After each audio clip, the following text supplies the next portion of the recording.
Good morning বন্ধুরা। আজকে রবিবার। আজকে সকালে জলখাবার আমি করছি আলু কুমড়ো পটল দিয়ে একটা ছক্কা করব আর লুচি করব। তরকারি হয়ে গেছে, এবার আমি লুচিগুলো এক একে ভেজে নিচ্ছি।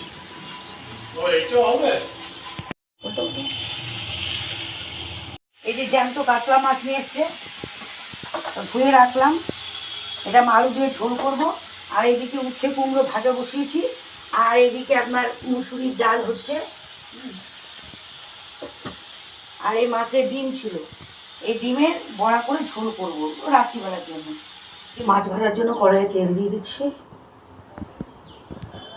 আমার সকালে জলখাবার হয়ে গেছে, লুচি আর কুমড়ো আলু ছক্কা পটল দিয়ে খাওয়াও হয়ে গেছে সবারই। আর আজকে রবিবার, একটু দেরি করে খাওয়া দাওয়া হয়। কিন্তু মুসুরির ডাল আর উচ্ছে দিয়ে আলু দিয়ে ভাজা হয়ে গেছে।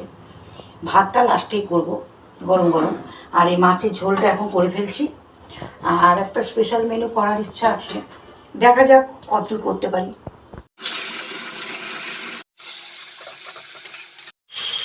মশলাটা কষানো হয়ে গেছে, মাছের ঝোলটা করে ফেলছি।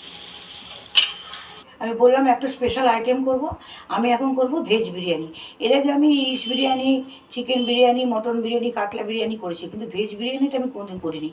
আজকে আমি ভেজ বিরিয়ানি করব। এখানে আমি আলু নিয়েছি, গাজর নিয়েছি, ক্যাপসিকাম নিয়েছি আর ফুলকপি নিয়েছি। 100 গ্রাম দই ফেটিয়ে রেখেছিলাম, সেটা দিয়ে দিলাম। আদা রসুন আর কাশ্মীরি লঙ্কা আমি বেটে রেখেছি, সেটা দিয়ে দিচ্ছি। এখানে ধনে গুঁড়ো, জিরে গুঁড়ো আর হলুদ গুঁড়ো দিয়ে দিচ্ছি। লঙ্কা বাটা দিলাম।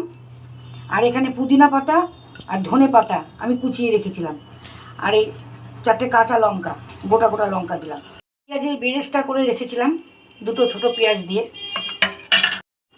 আর এই বেরেস্তার এই তেল। এখানে আমি গোটা গরম মশলা নিয়েছি, লবঙ্গ, দারচিনি, এলাচ, স্টার, জয়িত্রী। সামান্য গরম মশলা নিলাম, 1 চামচ ঘি নিলাম। দিয়ে এটাকে ভালো করে আমি মেখে আধ ঘন্টা মতন রেখে দেবো।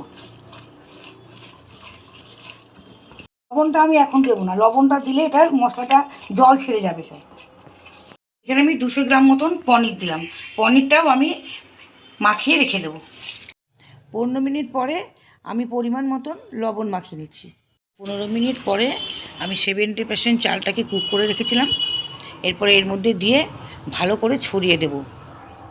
আমি একটা বাটির মধ্যে আগে থেকে গোলাপ জল, কেওড়া জল আর কেশর ভিজিয়ে রেখেছিলাম, সেটা আমি ছড়িয়ে দিলাম। এবার সামান্য বিরিয়ানি মশলা এর মধ্যে ছড়িয়ে দেবো। আর এখানে সামান্য ঘি দিয়ে দেবো। পনিরগুলো আমি আগে থেকেই তুলে রেখেছিলাম, এবার পনিরগুলো আমি উপরে সাজিয়ে দিয়ে দেবো। তারপরে মিনিট 15 জন্য আমি হালকা আঁচে স্টিমে রেখে দেবো। 15 মিনিট হয়ে গেছে, আমি এটা খুলে নিচ্ছি। সুন্দর একটা সেন্ট বেরিয়েছে এতে। আমি হালকাভাবে আজকে বিরিয়ানিটা তৈরি করেছি।